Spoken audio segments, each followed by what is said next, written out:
References. Well, you should gather some references before you start drawing. Also, you can gather some more references later if you need to, so that's cool as well. One thing about references is that you shouldn't just copy the references one-to-one, because that's not cool. Don't do that. Instead, what you should do is you should try to understand why the references look so good and try to incorporate some of the techniques that makes the references look good in your own illustrations. Well, the first step of actually drawing would be the sketch. I personally like to draw one clean sketch, but some people like to draw a rough sketch and then refine it over time, so that's cool as well. There isn't really a correct way to draw a sketch. If it works for you, that's the good way. Personally, I like to use a circle to draw the head and then draw the chin area later. And for the body, I like to draw an oval which looks similar to a ribcage, and it helps me position the rest of the body. And if I don't draw the oval, it just looks a bit weird, and then the body just becomes out of proportion. So I like using the oval to help me position everything else. For the brush, I'm using the default Clip Studio Paint G Pen brush at 4 pixels wide, and I like the brush. I think it's nice. I'm able to draw nice clean lines with it. 5 nights lying awake and I could let it go on longer. Yeah, and my mistakes, that's for living, but for how much longer? Yeah, in the words of my feet, it's all I'm needing, but I'm down on my knees and I'm still reaching for me.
Now, the second step of drawing would be the line art.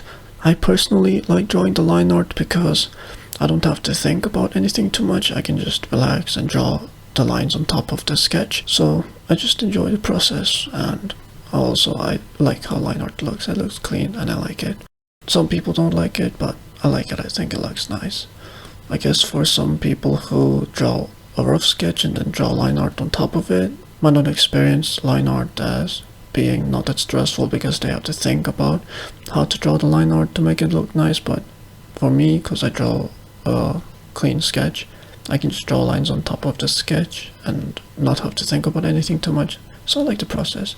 As for the brush, I'm using the default Clip Studio Paint G pen brush, and the size of the brush is 2.5 pixels wide. Midnight and city lights on the other side.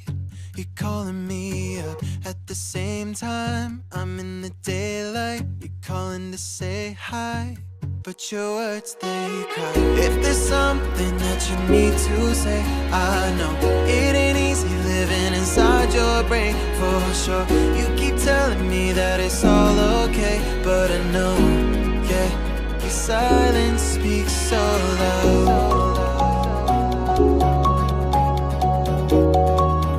Your silence speaks so loud,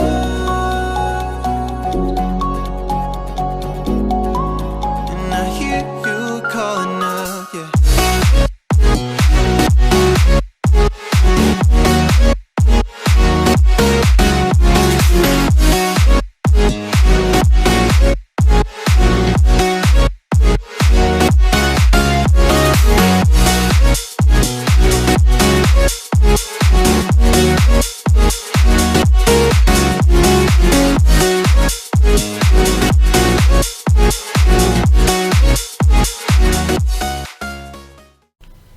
The third step would be base colors. For the base colors, I like to use a light color, and I like to add darker colors for shade later.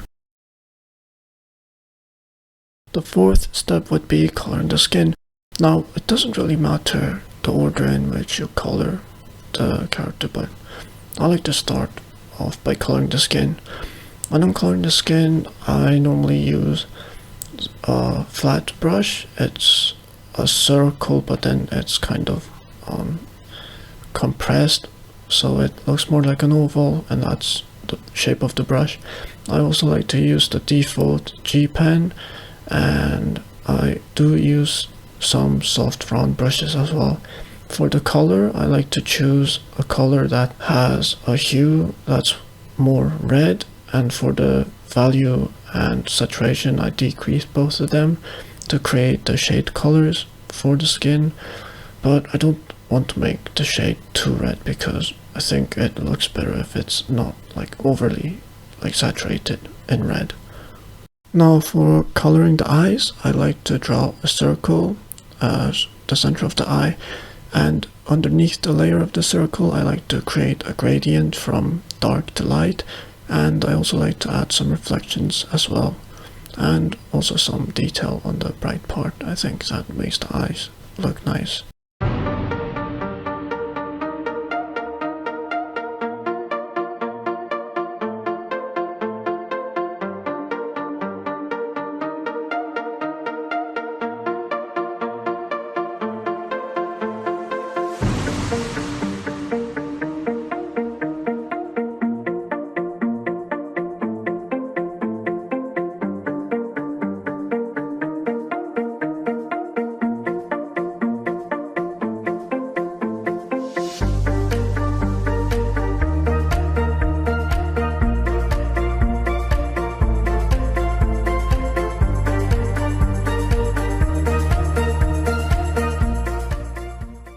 The next step is drawing the hairs, and for the hairs what I like to do is I like to take a darker color than the base color, and I like to draw hair shapes, and after I draw the hair shapes I like to create a layer mask, and I like to use a soft round brush to kind of create a gradient where the color transitions from dark to light, so basically where the like shade color shapes of the hair meets the base color, and I think that gives the hair a nice gradient. And what I like to do as well is I like to use a soft round brush and a dark color, but I use very little, or not very little, but just like medium, I guess like 50% opacity, and make a gradient beneath the layer of the hair shapes, and I think it just blends the two like dark and light areas nicely, and I like how it looks. Also I like to use an even darker color and draw some shapes where it should be dark, and I think it also makes the hair look nicer because there's more contrast between with the lighter and darker colors.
The last step would be drawing the cloth.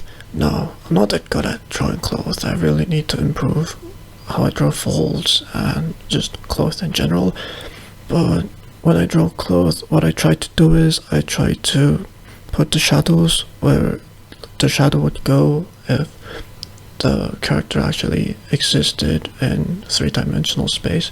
So I try to think about where the light is, which in this case the light is at the upper left corner of the illustration, and it's shining down on the character in a direction similar to that of the viewer. And so what I did was I put some of the dark areas of the shadow to the lower right, and also tried to make the folds look like they would belong on the clothes, which I didn't do that good of a job of. So yeah, don't do what I did, and you should draw folds better.